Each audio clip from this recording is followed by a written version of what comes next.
Good morning সবাইকে। দেখো সকালবেলায় উঠে আমাদের বাড়ির ফুল গাছগুলো আমি তোমাদের দেখাচ্ছি। এই গাছগুলোতে প্রচুর পরিমাণে ফুল হয়, কিন্তু বৃষ্টি না হওয়ার কারণে দেখো সেরম ফুল আর হচ্ছে না। রোজ রোজ তো আর জল দেওয়া যায় না। তো তারপর দেখো আমরা একটা কাজে গেছিলাম, তারপর আমি দিদাদের বাড়িতে সামনে দেখছি ধুলোট বেরিয়েছে, তো ওখানেই দেখছিলাম। ধুলোট মানে কি বলো তো, ওই যে নাম কীর্তন হয়, তো তার জন্য রাধা মাধব সাজিয়ে বার করে, গৌরনীতা সাজিয়ে বার করে রাস্তায়। তো তারপর দেখো আমার মেয়ে কী করেছে, আমার দিদাদের বাড়িতে ড্রয়িং করছিল বলে বদমাইশি করে কত কিছু করেছে। চক দিয়ে পুরো ঘরে দাগ টেনে টেনে বেড়াচ্ছে। আমার বোন ওকে বকছে যে এই তুই ওগুলো কেন করছিস কেন করছিস। তো দিদা আমাকে একটুখানি ছাতু মাখিয়ে দিয়েছিল। তো তারপর আমি বাড়ি এসে মাকে চা করে দিলাম, মাকে আর ঠাকমাকে। আমিও খেয়েছি একটু।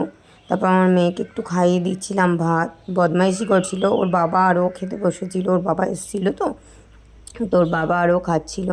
তো দেখো তারপর কত বদমাইশি করে, ভাত খেতেই চায় না। তো তারপর আমি পরোটা আর আলু পটল ভাজা খাচ্ছিলাম, কারণ আমি তো আজকে সোমবার রুটি খাই বা পরোটা খাই। তো তারপর দেখো ওরা দুজন ড্রয়িং করছে।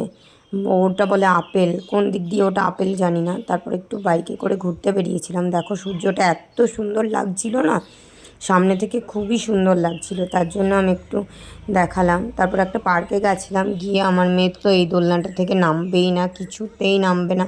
তারপরে ওকে আইসক্রিমের লোভ দেখিয়ে নামানো হয়েছে। তো দেখো অনেকক্ষণ, প্রায় 1-1.5 ঘন্টার উপরে ও এই দোলনাটা চড়ছিল।